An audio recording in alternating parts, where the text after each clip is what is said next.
Hi, everybody. Welcome back to the Resilient Aging Unfiltered podcast. I'm so lucky today to be joined by Dr. Rashmi Schramm. I'm excited about this conversation and about some things that I've been really curious about in the new ways of working with older adults and new types of therapy and approaches that I think actually are a lot more rational. Rashmi Schramm is a board certified family physician, a performance coach, retreat host, and meditation teacher.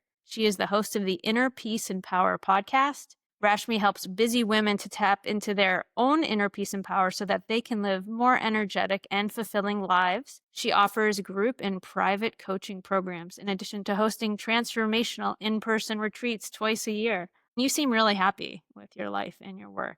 And so I'd love to hear more about you and how you came to what seems to me it seems like all of your passions coming together for your work. Yeah, thank you so much for having me. First of all, it is such an honor to be here.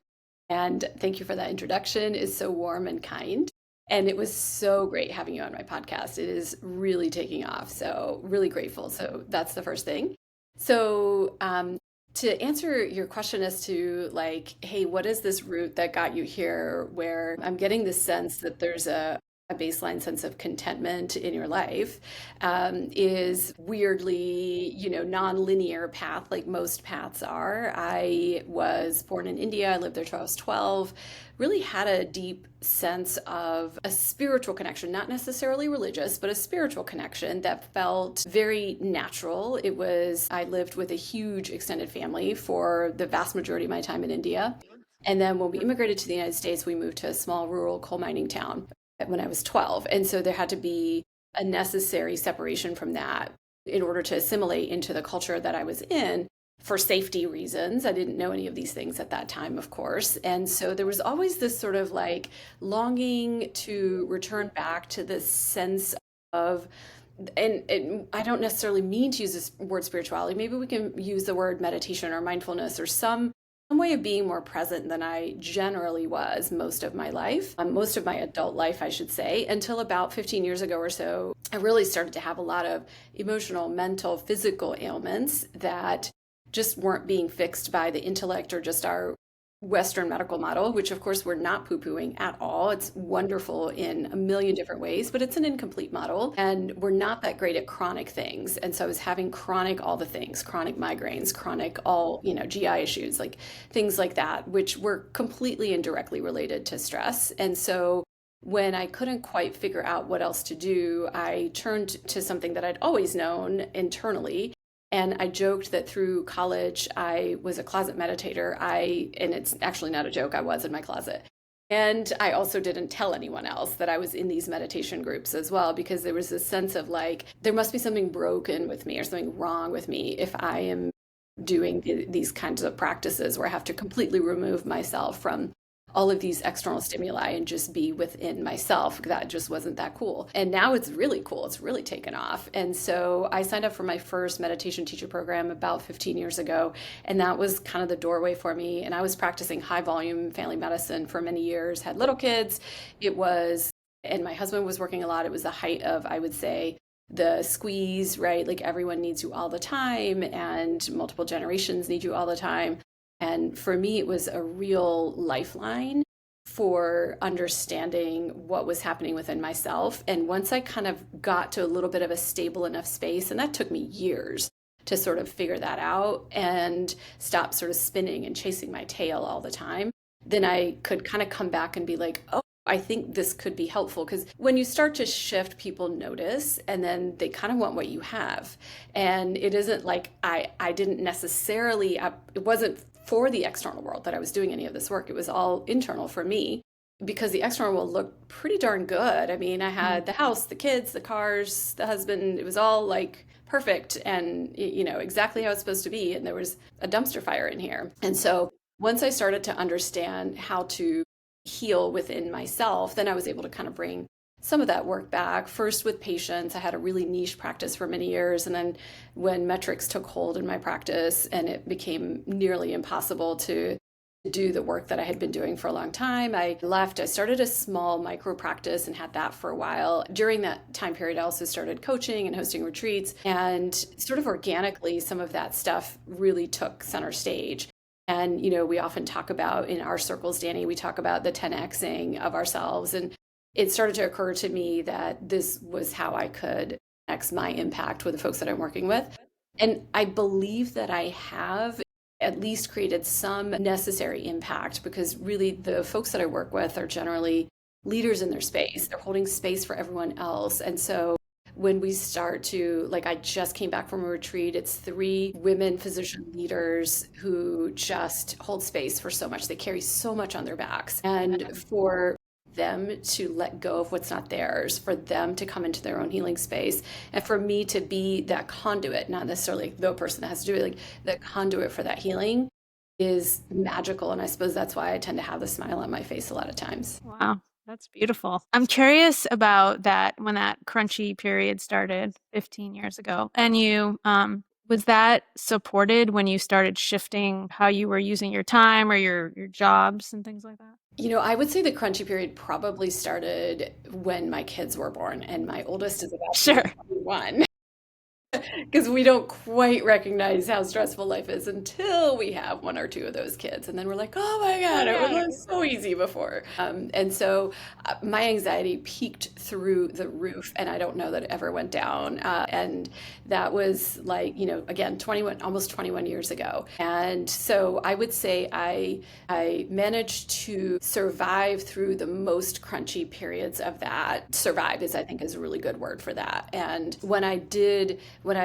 and it wasn't until I became physically ill, right? Like, it wasn't enough for me to be mentally ill or emotionally ill. I had to wait until I became physically ill. And then it was like, oh, okay, like, you're sitting in an exam room crying because you're passing a kidney stone, and you still finish and then your manager is going to take you to the ER because they don't know what the hell's wrong with you, kind of thing. Those stories are like 10 of those different kinds of stories, right? Where I had to wait until a physical breakdown happened. And then everyone was like, of course you need to go get help, right?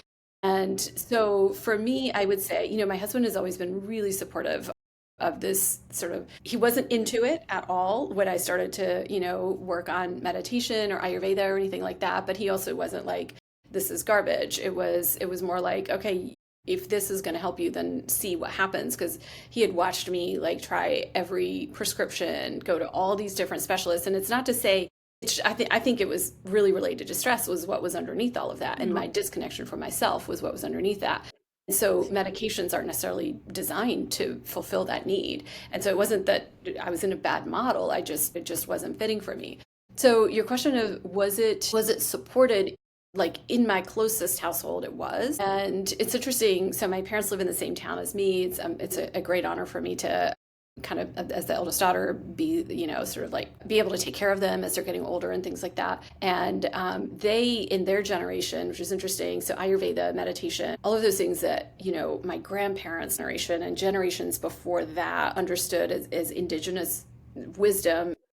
My grandmother in particular would pass it down to anyone who could, listen. And she lived to be, quite old, all the way until my kids met her and things like that. And so her legacy, I feel, really deeply inside me. And what was funny is when I started to sort of, was like flying back and forth to California to do some of these studies, my parents were like, what are you doing? What? Like, what is Ayurveda? What? Like, because they were because the British colonization at their generation had really wiped out and shamed indigenous wisdom and cultures. And so it was interesting from where you might be like, what's happening? Like, why are you doing this?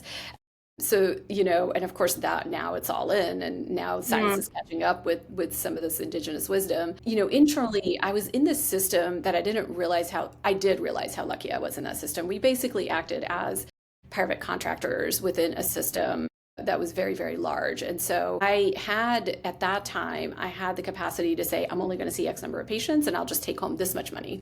Like, I don't need to get paid this much. I'll just see, 20 patients, no more. And I want to spend this much time with them. And this is how I want to deal with my practice. And so it became a very niche practice for many, many years, until sort of like this model of like, this is your pay and this is how you have to work. And so, and that is, I would say I probably stayed about 5 years too long in that model. But we learn what we don't like first, and then we learn what we do like. So it was a yes and no answer, I suppose. Wow. I have lots of thoughts, and wonder if I should bring them up now, but I'm thinking about that. I liked when you said the crunchy period started, like however, several years before the blow up or the implosion, whatever it was. And I was thinking about how common that is for us women as we're having children. And if we can identify that we're in that crunchy, like, of course, looking back, we could see the buildup, but can we identify that or at least help others when we see them in that and try to, more community is always needed in so many things in so many ways. And so maybe that's a good segue into how do you envision, creating community of these busy, especially women professionals and maybe especially in midlife, and how do you do that and what do you see flourishes with that? Yeah, and I think this can be translated to creating community anywhere, right? When there's a common theme, when there's a connector, then it becomes a little bit more easeful to connect folks to each other. And so over the years, I just sort of like, I'm taking a break right now, but for 5 years, once a week, we met as a group. Every Tuesday night, we met for 5 years, and it grew and it grew and it grew. And we called it the power within, and it was a lot about what you're talking about.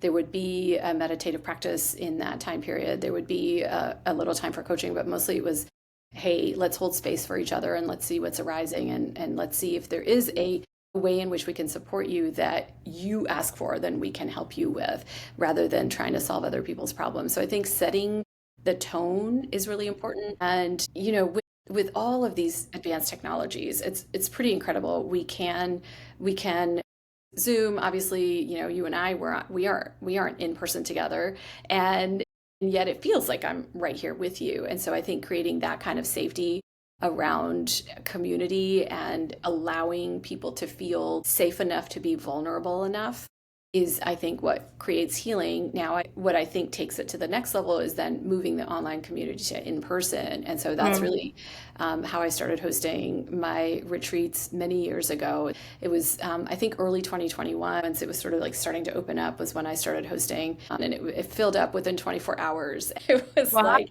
we had just had the vaccines. It was like, and so we were all just so desperate to kind of, see other human beings. And even if we were wearing masks and being outside, like, it was still felt like such a special occasion. And so I think it's the intention of it.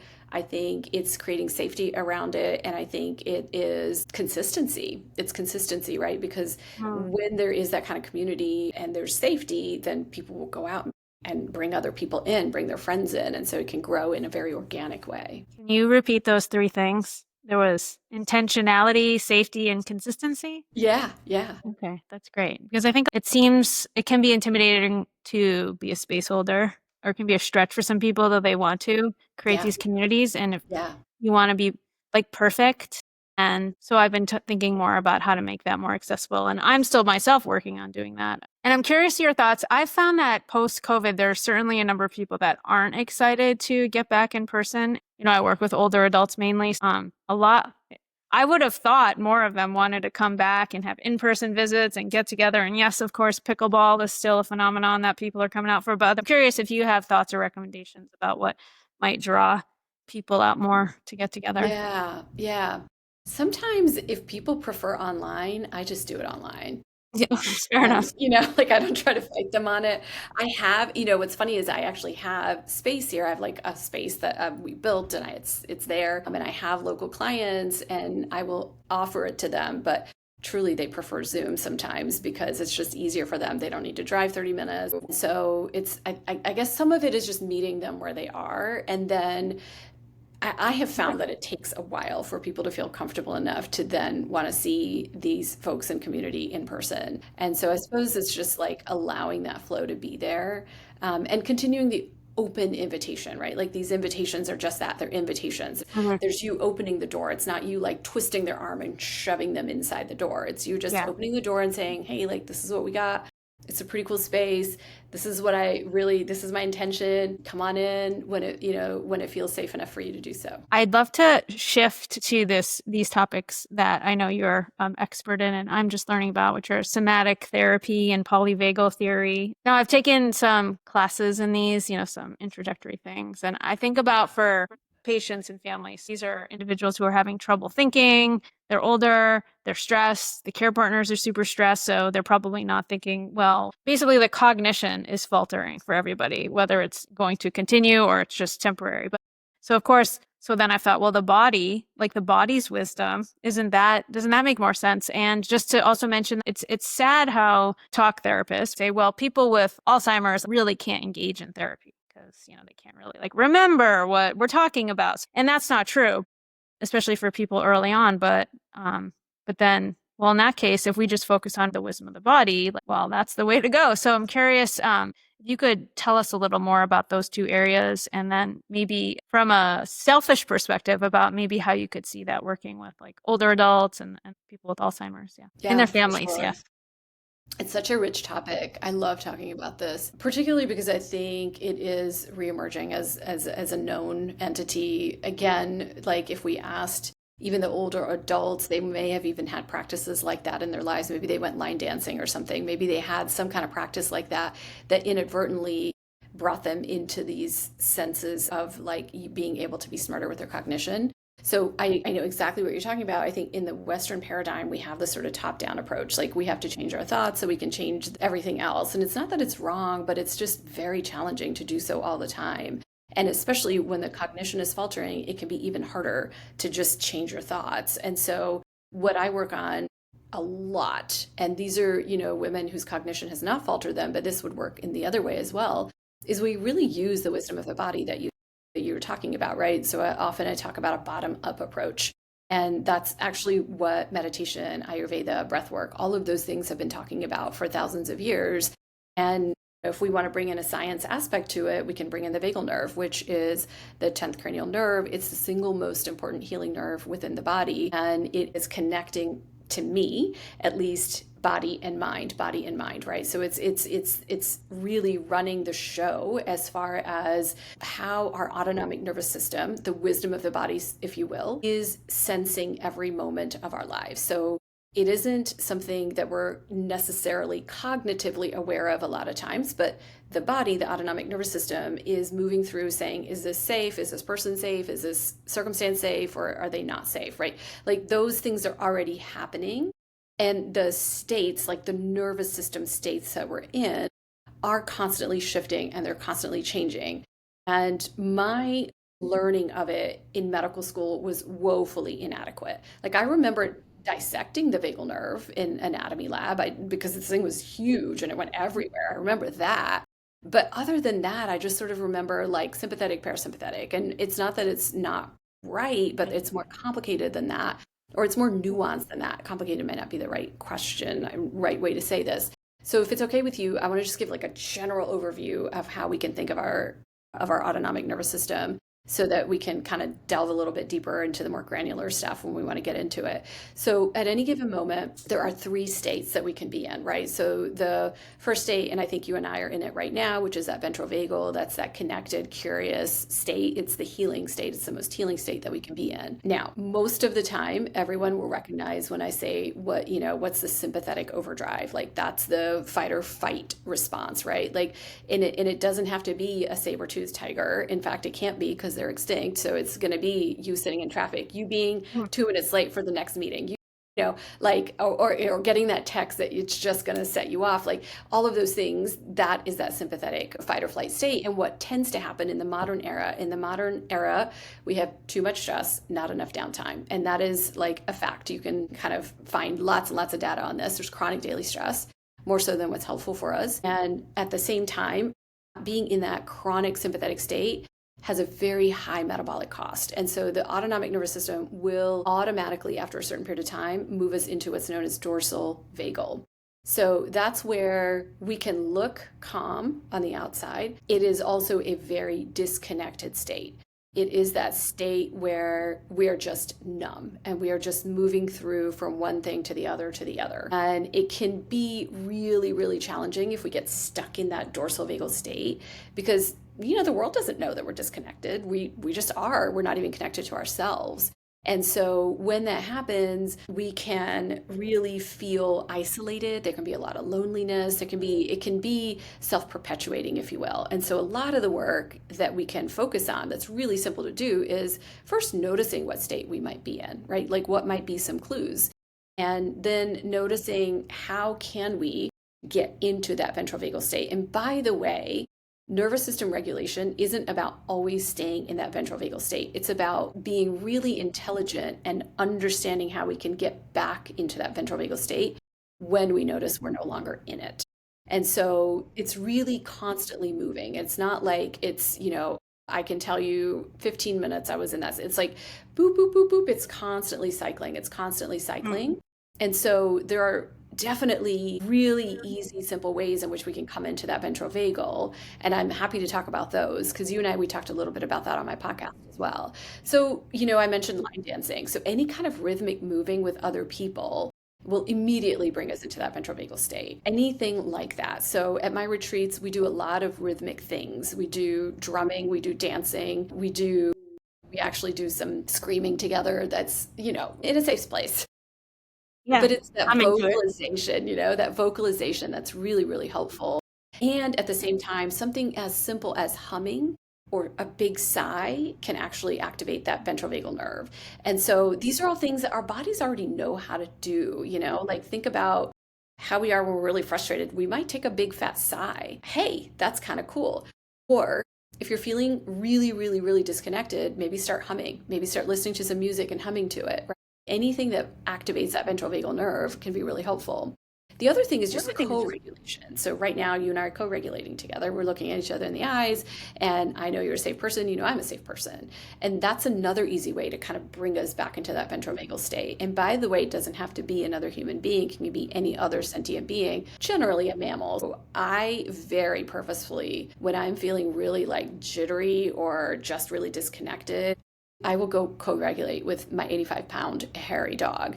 And she is so great because she is always regulated. She is like literally always regulated. And so she's great to co-regulate with. So those are some things and some ways in which we can use the wisdom of the body. So many thoughts. Thank you for that. That was such a great overview of complex topics. I was thinking about, well, first of all, your retreat sounds super fun. I can't wait to hear more about those at the end, how to access those. You made me think about people toward the end of, say, Alzheimer's disease. They might start humming or singing or do repetitive things. And of course, a lot of times we ascribe this to like compulsions and repetitive behaviors like that are negative and due to the disease. And we want to like squash them with medications. And sometimes they're unsafe if they're picking or like, causing themselves injuries. But like, so perhaps at some of these times, at least that could be an effort to get back into ventral vagal. And yeah, at the end, you were talking about co-regulation. And I'm excited that there's more, it's starting to pick up of this like synchronization, co-regulation. And I'm personally interested in how, if we focus on caring for the care partner in their own right as an individual, and then how that transmits to their person who has, say Alzheimer's. And would you offer some things that that care partner could do, either whether or not their person's agitated or they're agitated or whatever, like to get back in? Yeah. For sure. So, first of all, I feel this so deeply for multitudes of reasons, but having practiced high volume family medicine, you can imagine that I saw a lot of this over the years. And I often would see the caregiver actually get much sicker much faster than the person with Alzheimer's.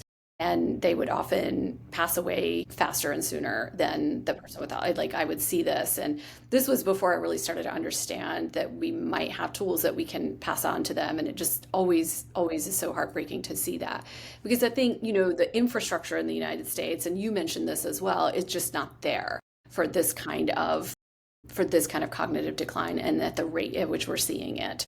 And so for the caregiver, I think the first thing is just to recognize that caregiving is a heavy task. It is just a heavy task. And it might, it feels, once it moves from feeling like we're doing it for the sake of doing it, for the sake of love, once it moves from that into like a fear-based all the time, a fear of avoiding something or a fear of something else, that's when a lot of the toxicity can start to come in. And so how can we kind of stay in the why? Why are we caregiving, even in the circumstances that are so, so difficult? And is there a way for us to get help? How do we ask for help? And I know you talk a lot about this as well. And so while they're working on those kinds of logistics, ways in which they can co-regulate, right? So other than taking a break, that's the most obvious thing, taking a break from caregiving, however that can be. And sometimes that's not possible. If that's not possible, then how can they do this? Can they just like go into the other room and turn on some music and dance, like just dance like no one's watching? That will bring them into regulation. That's really, really healing. And it's giving a little message to ourselves, like our body, like, hey, I got you. Like, this can still be, we can still be alive in even in this really, really crappy situation. So a lot of it is like non-resisting of the stress and non-resisting of the horribleness, if there is whatever that is, however that's occurring to them. And yet inviting in a sense of ease only when that feels possible. So to me, it's very movement derived. And so anything that opens the heart, breath work, really like even just sitting down, noticing the breath, or just practicing, 4-7-8 breath, any of those things, it doesn't have to take us a long period of time. Or anything that connects us to nature is always going to be regulating. That is the fastest way. I mean, I mentioned my dog or any other sentient being, but nature is also always co-regulating with us. So any way in which we can spend some time outside, any way in which we can use movement in any way, shape, or form. I know a lot of places that are doing chair yoga. So especially if the caregiver themselves can't go out and do, full-blown yoga, then chair yoga is always a really, really great option as well, because there's usually some breath work and there's some amount of mindfulness that's also in there as well. So it can be kind of a whole package. So it could be maybe like a menu that they kind of make for themselves. And even just asking what might bring me a little bit of healing can be so healing. Yeah. Wow. I was thinking it's so doable, and it's just based on what the person is drawn to, and it doesn't take long, but it takes intentionality. And then I think about what I see often is people wait till they're in crisis and they are sick or whatever, like we at the beginning, and when you're getting accustomed to being a caregiver. And I guess this is not so dissimilar from when you're starting to be a mom. Knowing that, like, preparing yourself for like shit to hit the fan, basically, like that's possibly going to happen within years or sooner. So to start those practices sooner is always better, I would think. And I wonder about what you've seen for yourself and your people you work with about over time, these simple practices, what the benefits are. I imagine they're exponential. Yeah. Yeah, you're absolutely correct. You're exactly right on that, in that they are exponential. And you and I are probably no strangers to trying to fix something when we're in crisis. That's the human nature. Like, I was a crisis meditator for many years, and that's why I signed up to go be a teacher, because when I signed up to be a teacher, I had to sign like a little thing that said, for the next 18 months, I'm going to meditate twice a day. And so I needed Cool. that external accountability for myself. I didn't know that at the time, but I was like, something about this is really drawing to me. Not that I ever thought I was ever going to teach, but it was the idea that I needed some consistency with that. And so Mhm. if you find yourself, for example, somebody's just listening and they're like, oh yeah, I do that only when I'm in crisis, no worries. It's because you're a human being. It's part of the human condition. Like, this is just how it is. And so when you start to decide, and that person has to decide for themselves, like what it is they want to do to maintain their mind, body, emotional health, then they get to choose, right? Like, they have full agency. Nobody needs to tell them, like, you need to do this breath work, you need to do this meditation. You get to choose how you are within your own system that brings you into regulation. And part of that is experimenting, and part of that is just seeing what works, what doesn't work. Like for me now, I meditate freely every morning. I'm an empty nester. My kids are in college. And that wasn't always the case. When they were younger, there was this drop off, that drop off, and then I would just get to the office sooner. And then I realized when I went into the office that I could no longer meditate there because everyone needed me all the time. So I learned to meditate in the car. And even that, people were like, oh my God, are you okay? So I had to put a sign up. Like, I had a sticky note in my car. I was like, I'm cool. I'm just meditating.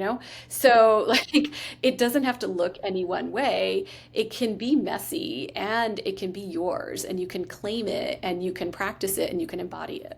I'd love to hear about you and your bigger vision and like what you really want to create in the world, and in 20 years, what are you up to?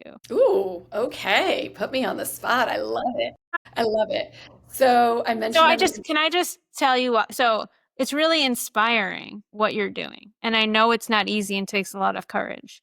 My vision is really, it's multifold. It isn't just within my career, and neither is yours, of course, but it's, I really am, I'm deeply, deeply, deeply in love with creating the impact for healers and for folks who are in these really highly compressed places in their lives. And so I actually work with attorneys, I work with professors. It isn't just all physicians that I work with, and understanding that that creates this ripple effect. And so in that way, just, continuing some of this work. And I have these ideas of creating travel retreats that are more of groups coming together. So we travel together in a more informal way, and then continuing the formal retreats. And then I've started to looking at some property for creating a retreat center so that I'm not constantly like renting one of these villas and showing up and there's like nothing there for us kind of thing. And so in my career, that's how I see things going. And the reason really is I feel so strongly about the impact and the results that I've seen come through over the last many, many years, that I have zero doubts about being able to get maybe a little bit louder and even a little bit bigger, if you will. And, personally, there's lots of room for growth right now because my youngest kid went off to college last year, and it opened up this weird sense of time. And it's really a bizarre spaciousness that even when you are expecting it, it is like this, it's all the feels. It's like the joy of watching them thrive and, go off and do their own things. And then there's the grief of like, oh my God, like they're really, like we're not all going to be eating dinner together every night. Or, like my younger one, she'll go like 10 days without like contacting me. Not because she's like wants, Yeah. she's not being a rebel. She's just having such a great time where she's so deeply involved. And then also on the shift side of that, when they are home, they are super duper present, which is a really cool thing. And now we have these like adults who we want to hang out with, who don't mind hanging out with us back in return. So, creating more spaciousness for that, I think, is really important. And eventually, if you're talking 20 years down the line, I'm going to go ahead and mention grandkids. Like I am not Yeah. ashamed to be that person that's like, well, I hope to, I think it's one of the greatest gifts that we can, all three generations can really benefit. And so like these things like if I'm planting seeds, I'm planting that seed of being able to be vibrant enough to spend time with my grandkids when they arrive, not in the near future, in the distant future. And like continue to grow spiritually, continue to grow from a relational standpoint as well, like continue to create deeper, meaningful relationships with the people that are closest to me, and continue to nurture community, because I think that's the other missing piece here. I think the missing piece, and we talked about this at the top of the hour, is just community, and how do we continue to navigate a fairly isolating system that we all operate in. I loved all of that. And I picked up on like legacy. Seems like you're trying to build legacy consciously in these different areas of your life, which are all interconnected, and that's really powerful. Yeah. What an honor to be able to even talk about that, right? Yeah. Way to go. So this is a great time to share about, this retreat center that you're going to It's going to own and happen. build. Amazing. Maybe you can tell us how to find you, what you're up to and what kind of offerings you have for people. Yeah, so you can find me on my website, which is just rashmischramm.com. You can sign up for a newsletter there, and you'll hear from me periodically, no spam. I'm also on YouTube, and if you just go to YouTube and you find my name, it's also just at Dr. Rashmi Schramm. Yeah. I have lots and lots of free meditation videos and some interviews as well. I have my podcast, which is called Inner Peace and Power. I talk quite a lot about somatic ways in which we can move into healing ourselves. So that might be a really good resource as well. And of course, I do one-on-one work. There's a way that you can, just from my website, you can schedule a time to chat with me if that's of interest for you. And then my retreats as well. They tend to sell out. There's one spot left for the October one, Dr. Dani Cabral. Ooh. So, and as someone who is like literally addicted to hosting these, I have a little rule right now. I'm taking a breather, but I'm going to restart in early 2026 once the October one is full. And there's just enormous amounts of beauty and impact that can be created when we can kind of come together in those ways. You heard it, everybody. You better grab that spot before I do. Sounds epic. Great. Well, thank you again. And any final words of wisdom for our audience? I love what you're creating here. I really do. And I love the work that you're doing. I love the impact that you're creating in your space. I love your story. I love your story of post-traumatic growth, of resilience, of all of those things. And I just think this is just a beautiful collaboration. You and I just even having this conversation. And I just wanted to tell you how grateful I am for that. Well, thank you so much. And so to everyone, if you're watching on YouTube, please like and subscribe. If you're listening on Apple or Spotify podcasts, you can rate us and comment. We'd love to hear back from you. Thank you again, Rashmi. It's been amazing. Okay, bye everybody.